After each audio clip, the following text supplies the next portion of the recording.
हरिओम. राजा जनक आणि सर्वज्ञानी श्री अष्टावक्र यांचा ज्ञानसंवाद. अष्टावक्र गीता अध्याय 12. श्लोक 1. जनकोवाच.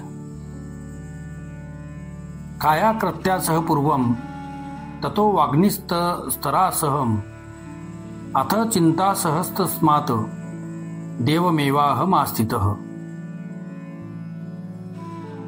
अनुवाद. आत्मज्ञानाच्या प्राप्तीनंतरच्या आपल्या अनुभूतीचे वर्णन राजा जनक त्यांचे गुरु स्वामी अष्टावक्र महाराजांच्या समोर करताना म्हणतात, सर्वप्रथम मी शरीराच्या कर्माचा विरोध केला व त्यातून मुक्त झालो. नंतर वाचेच्या कर्माचा विरोध केला व त्यातून मुक्त झालो. या प्रकारे मी आता स्थिर व शांत झालो आहे. विवेचन. स्वामी अष्टावक्र महाराज व राजा जनक या दोन्ही ज्ञानीपुरुषात आपापसात अत्यंत मधुर व ज्ञानसंपन्न संवाद सुरू आहे. या दोन्ही ज्ञानीपुरुषांना आत्मज्ञानाची अनुभूती प्राप्त झाली असल्याने ते परस्परांशी ज्ञानसंवाद करतात. एक ज्ञानी व एक अज्ञानी पुरुषात विवाद होऊ शकतो, संवाद होऊ शकत नाही. दोन अज्ञानी पुरुषात विवादांच्या ऐवजी संघर्षच होईल.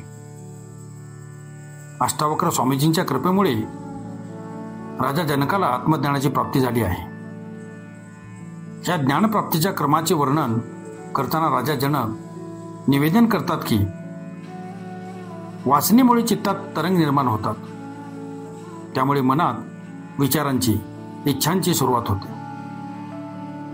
वाणीद्वारे या इच्छांची अभिव्यक्ती होते व नंतर शारीरिक क्रियाद्वारे त्याच इच्छांना प्रत्यक्षात साकार केले जाते. अंतःकरणपूर्वक या प्रकारच्या वाणीचा व शारीरिक क्रियांचा विरोध करणे म्हणजेच निरोध करण्यानेच आत्मज्ञान प्राप्त होते. पतंजली मुनींनी सांगितले आहे की चित्तवृत्तीचा निरोध करणे हाच योग आहे. गीता सांगते की फार कठोर परिश्रमानेच मन ताब्यात येते. निरोध करण्याच्या पद्धती सांगताना पतंजली मुनी सांगतात की अभ्यास आणि वैराग्यामुळेच चित्तवृत्तीचा निरोध करणे शक्य होते. म्हणून आत्मज्ञानासाठी अभ्यासाची व वैराग्य आत्मसात करण्याची आवश्यकता आहे. राजा जनक म्हणतात की मी प्रथम शारीरिक कर्माचा निरोध केला, मानसिक कर्मांचा सुद्धा विरोध केला. या प्रकारे आत्मज्ञान प्राप्त करून मी आता केवळ आत्मा स्वरूपात स्थिर आहे. शरीर व इंद्रियाद्वारे होणाऱ्या कर्मांची फळांची आकांक्षा, आशा निराशा, लाभ हानी, सुख दुःख अशा अनेक बाबी जोडलेल्या असतात. त्यांच्यामुळे मनात शंका निर्माण होतात. त्यांचा निरोध करण्यासाठी जप, तप, यज्ञ, आसन, हठयोग वगैरे कर्मे केली जातात. पण त्या कर्मामुळे पुन्हा नवीन इच्छा व नव्या शंका निर्माण होतात. जर शारीरिक कर्मे करणे बंद केले तर वाचा कर्म सुरू राहते.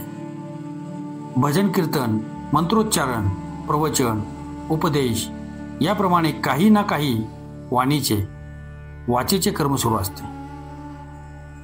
ते बंद ठेवले तरी मनामध्ये इच्छा, संकल्प, शंका कुशंका निर्माण होत राहतात. या तिन्ही प्रकारची कर्मे जोपर्यंत थांबत नाहीत तोपर्यंत चित्त शांत होत नाही व जर चित्त शांत झाले नाही तर आत्मज्ञान होऊ शकत नाही. या तिन्ही कर्मांचा निरोध करण्याचा एकच उपाय आहे व तो म्हणजे त्यांची पूर्ण उपेक्षा करणे हा होय. कर्माचा विरोध दुसऱ्या कर्माने करणे म्हणजे त्यातून पुन्हा नवी कर्मे निर्माण करणे होय. म्हणून उदासीन होणे, उपेक्षा करणे, केवळ साक्षीदार होऊन सृष्टीतील सर्व घटना पाहणे हाच एक रस्ता आहे. शरीर, मन व वाणीची कर्मे आपोआप घडत राहतात. शरीराच्या, मनाच्या व वाणीच्या स्वभावामुळे ही कामे होत राहतात. अगदी बेशुद्ध अवस्थेत किंवा झोपेत सुद्धा कामे बंद होत नाही. स्वप्नात सुद्धा मनाचे कार्य सुरू असते. शरीरातील हृदय व मेंदू तसेच किडनीसारखे अनेक अवयव सतत व अगदी अखंडपणे कार्यरत असतात. ही सारे नैसर्गिकपणे घडत असते. स्वतःच्या शरीरातील इंद्रियांच्या क्रियावर निसर्गाचा जेवढा प्रभाव आहे तेवढा प्रभाव आपला स्वतःचा नाही. ह्याचप्रमाणे वाणी व मनाची कर्मे सुद्धा आपोआप होत असतात. त्यांची कामे थांबविण्याचा प्रयत्न केल्यास ते अधिक उत्तेजित होऊन जोरात कार्यरत होतात. म्हणून त्या सर्वापेक्षा आपल्या स्वतःला वेगळे करून दृष्टा होऊन साक्षी भावाने त्यांच्याकडे पाहिल्यास त्यांचा निरोध होऊन त्यांच्यापासून मुक्ती मिळते. कर्तेपणाचा त्याग करणे हाच एक मार्ग आहे. त्यामुळेच चित्त स्थिर व शांत होऊ शकते. गीतेत सांगितलेली वितरागता हीच आहे. मित्र शत्रू, प्रशंसा निंदा, त्याग ग्रहण, राग विराग हे सर्व चित्तासाठी उपद्रव आहेत. दोघांमध्येही मनुष्याला स्वास्थ्य असते. या सर्वात आसक्ती आहे. एखादी बाब मिळविण्यात जशी आसक्ती आहे तशी आसक्ती त्याग करण्यात आहे. शत्रू, निंदा, विराग यांच्यातही मनुष्याचा अभिमान, अहंकार यामुळे उलट्या प्रकारची आसक्ती म्हणून संबंध आहे.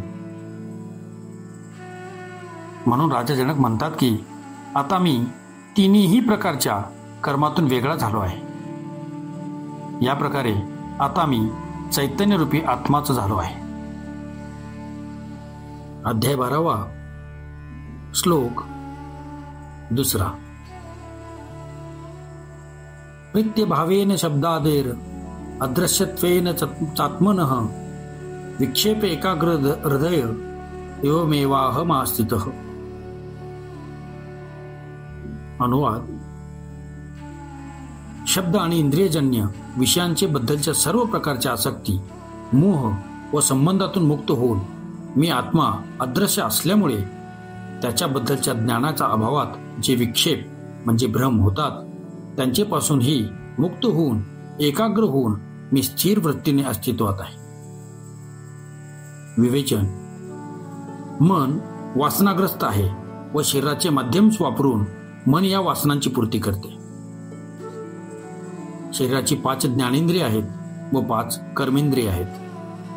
शब्द, स्पर्श, रूप, रस, गंध हे या इंद्रियाचे विषय आहेत व या विषयांचे सेवन करून मन संतुष्ट होते. यामुळे भावनिक बंधन म्हणजे राग निर्माण होतो व एखाद्या भोगल्यानंतर पुन्हा पुन्हा भोगण्याची इच्छा निर्माण होते. हे मन हाच एक साधनेत सर्वात मोठा अडथळा आहे. उपभोग घेतल्याने मन शांत होत नाही किंवा उपभोगाचा त्याग केल्याने सुद्धा शांत होत नाही. शारीरिक भोग बंद केले तरी वाणीचे भोग सुरू असतात. वाणीचे भोग बंद केले तरी मानसिक भोग सुरूच असतात. भोगामुळे व त्यागामुळे ही मन अशांत होते. मनाची चंचलता सदैव साधनेत अडथळे निर्माण करते, कारण मन हे वासनेच्या अधीन असते. वासना शिल्लक आहे तोपर्यंत भोग व त्याग दोघेही व्यर्थ आहेत. मन शांत व्हावे म्हणून जे जप, तप, यज्ञ व अन्य कर्मकांड केले जाते त्यामुळे नव्या इच्छा निर्माण होतात व नवे अडथळे निर्माण होतात. म्हणून भोग किंवा त्याग मनाला मुक्त करू शकत नाही. आत्मा अदृश्य आहे. तो दिसत नसल्यामुळे इंद्रियाद्वारे जे जग जाणवते तेच सत्य आहे असा भ्रम निर्माण होतो. ध्यानाद्वारे किंवा समाधीत सुद्धा आत्म्याचे दर्शन किंवा आत्मसाक्षात्कार होत नसतो. आत्म्याचा केवळ अनुभव येतो, फक्त बोध होतो, फक्त ज्ञान होते. त्याचे दर्शन होत नाही. तो पाहण्याची वस्तू नाही, तो स्वतः दृष्ट आहे व सर्वांना पाहत असतो. इंद्रियांची सर्व कर्मे त्याच्या अस्तित्वामुळेच होत असतात. शरीर, मन, बुद्धी हे सारे जड आहेत. आत्म्याच्या शक्तीमुळे सक्रिय असणाऱ्या यंत्रासारखे आहे. जड पदार्थ चैतन्याला कसे काय पाहू शकणार? यामुळे आत्मज्ञान झाल्यावर राजा जनक या स्थितीचे वर्णन करताना सांगतात की आत्मा अदृश्य असल्याने त्याच्याबद्दलचे ज्ञानाचे अभावात शरीर व मन याद्वारे निर्माण होणारे भास अनेक अडथळे निर्माण करतात. आत्म्याविषयाचे अज्ञान हेच समस्त अडथळ्यांचे, मानसिक भ्रमांचे मूळ कारण आहे व त्यांच्या अज्ञानातूनच सर्व मानसिक बंधनाचा उदय होतो. म्हणून मला आत्मज्ञान राग विरागापासून मुक्त झालो आहे. आत्म्याच्या अदृश्यतेमुळे जे भ्रम व विक्षेप निर्माण होतात त्यातूनही माझी सुटका होऊन एकाग्र झालो आहे. आता मी केवळ आत्मा आहे. हीच खऱ्या आत्मज्ञानाची स्थिती असते. शरीराने व मनाने केलेल्या कर्मांचा आत्म्याला स्पर्श होत नाही. त्यामुळे आत्मज्ञानी पाप पुण्य किंवा शुभ अशुभ या प्रकारच्या सर्व कर्मापासून अलिप्त असतो. तो चांगल्या वाईट कर्मांचा करता नाही व त्या कर्मांच्या फळांचा भोगता सुद्धा नाही.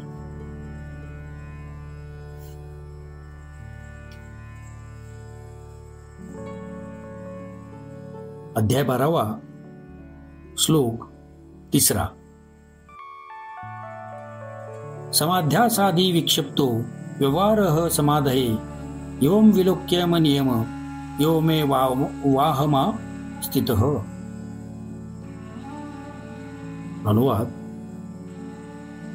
सम्यक अभ्यास म्हणजेच भ्रम व त्यातून निर्माण झालेल्या विक्षेपामुळे समाधीसारखे व्यवहार होतात. असे नियम पाहून मी आता समाधीरहित अवस्थेत स्थिर झालो आहे.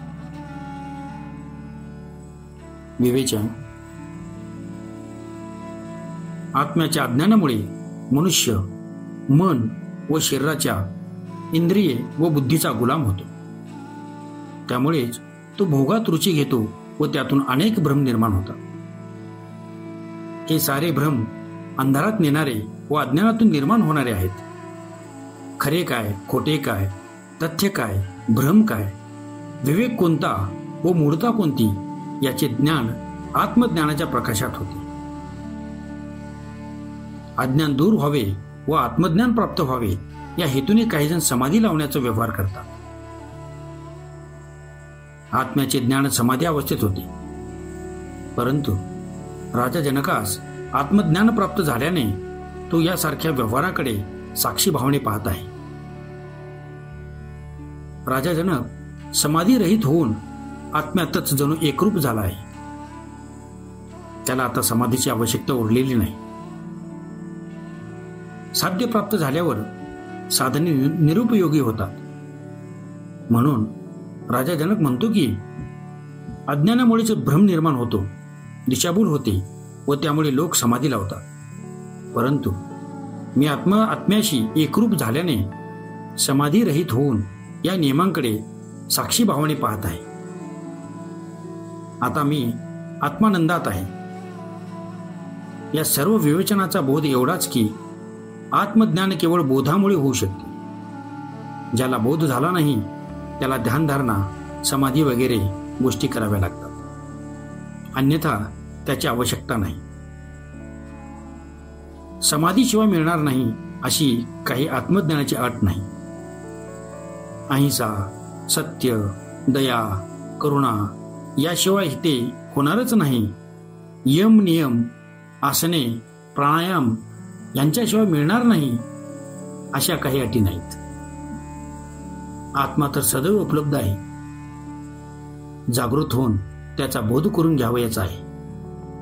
दृष्टी पुरेशी आहे, क्रिया आवश्यक नाही.